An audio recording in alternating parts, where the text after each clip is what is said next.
Hi folks, welcome. As you can see, I'm making more videos in this short format. I'm trying to limit my ranting to a single subject. And today I'm going to make a video that I encourage anyone that doesn't know what the EU is, especially an American that doesn't know the difference between Europe and the European Union, to please watch this video so that you can be a bit more educated about it. It's a very simple video. It's under 2 minutes, okay? So it won't take much of your time. So we are going to watch the video. This video is in the European Commission's site. I encourage you to go there, to watch their videos, to subscribe because I think it's very important. My cat. Sorry, because it's very important for us to be informed. And let's watch the video and then we can talk about it. Okay, let's go. We see the blue flag everywhere, but what is the European Union really? It's a common mistake to think the EU is just another name for Europe, but they aren't the same thing. Europe is a massive continent made up of dozens of countries, but only some of them belong to this union. So, what is it exactly? Today, 27 member states have aligned, like stars in a single constellation, while others shine on their own. 27 countries cover more than 4 million square kilometers and are home to over 448 million people. From the largest, France, to the smallest, Malta, all have a place. But how did it begin? After the devastation of the Second World War, Europe was divided. To prevent new conflicts, six neighbors agreed to share coal and steel, the building blocks of peace. From that seed, the Union grew step by step, creating stability, prosperity, and democracy. And what about daily life? Today, the EU is in many aspects of everyday living. With the euro, it's easier to work, trade, and travel across borders. Students can study abroad, businesses can grow across countries, and citizens can move freely within the Schengen area and the EU single market. Who keeps it all running? The European Commission proposes new ideas. EU leaders need to decide the big questions. And the European Parliament, elected directly by citizens, makes sure every voice is heard. Together, these institutions are like clockwork, turning in sync to keep Europe moving forward. The EU is more than a group of nations. It's a shared story, united in diversity, stronger together, building a future no country could shape alone.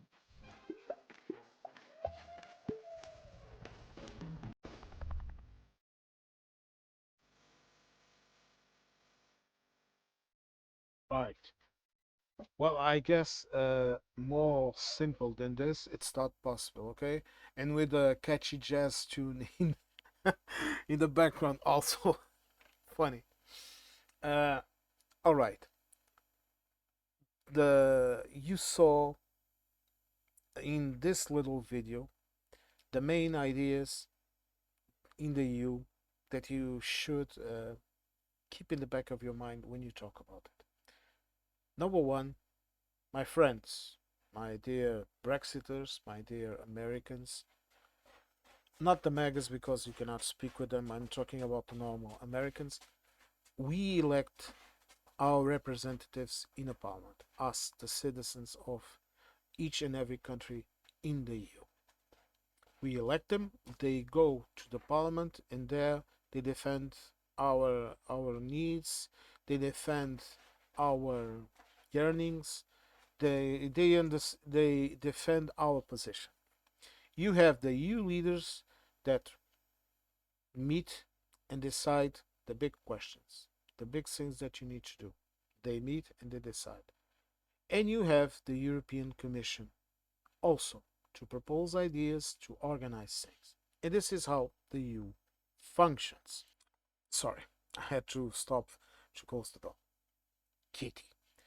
So, when you hear the talking heads in the authoritarian regime, in the authoritarian, in the APAC and all of that shit, talking about they just talk, they don't do nothing.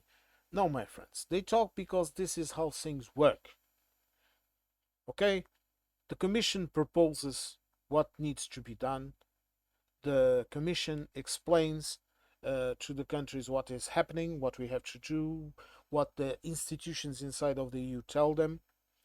The EU Parliament proposes ideas, proposes laws and regulations, discusses the needs of the citizens, what they need, what they want, what is troubling them, whatever it is, they do it.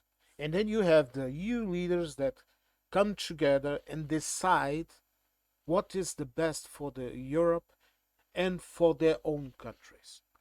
So nothing is taken in the no decision is taken in the dark, because these three entities, the European Commission, the European Parliament, and the leaders, these three cogs, they are always functioning together. So this means that the more eyes you have on the prize, the harder it is to be corrupt. And this is something that is true in the national countries. In the national countries, you have the local authorities, the civil society, okay, and the international organisms surveilling what is happening in the country. And then you have the EU also surveilling. This means you have different positions on things. And this has dramatically helped with things like the decrease of corruption, with things so simple as pollution, as migration, all of that. All of these measures, all of these eyes on the prize, they help us. And also, the first part of how this was all born, this was born as a peace project because Europe was ravaged by war. Even the countries that did not participate in World War II, and a few didn't, Portugal didn't participate. Spain, it had its civil war, but it didn't participate. Okay, you have a lot of Switzerland did not participate, and it's not. I know it's not a part of the EU, but it has a custom union and a movement agreement with the EU, just like Norway. It's also not a part of the EU, but it still also has the those agreements. Okay, each situation is a different one. This is why when the Brexiters or the Brexiters, sorry, the rejoiners talk about the Norway type of agreement, I tell them to shut up, because Norway's agreement is Norway's agreement, Switzerland's agreement is Switzerland's agreement. You can try to have one, but it can never be the same, because the United Kingdom, the Union of the United Kingdom, is not the same as Norway, and it's not the same as Switzerland, be it in economic, in historic, in political aspects. It's completely different. Okay, but subject for another video. I shall not rant. No. But as you can see, the main part of creating this peace project, of making sure that you are trading with your neighbors and you are not uh, trying to dominate or compete in a negative way, because competition is also healthy. Okay, you need to have businesses competing amongst themselves. This is why when the Americans call us socialists, I think, well, you must be a lunatic, because we are staunch capitalists. We are just not liberals, okay? In the sense of liberal economics, where you can do whatever the fuck you want to do, and you can steal and you can rob and you can undermine businesses, just like big corporations have done to the business. The small businesses in the United States, and they continue to do it even more so with the tariffs, meaning creating big companies that provide all the services, all the goods, and the small cities, the small businesses either get eaten away or run out of business. Okay, you if you want to know about it, just watch a couple of videos here, right here on YouTube. Like for example, things like how Walmart ended the Small Business America. This is a good example, a good start for your education. And there are plenty of videos about it from the most diverse perspectives. So if you don't like a left wing perspective, you have a right wing perspective, you have a neutral perspective. My friends, in YouTube you can learn anything if you want to and if you look for it. Now, I hope this video was clear.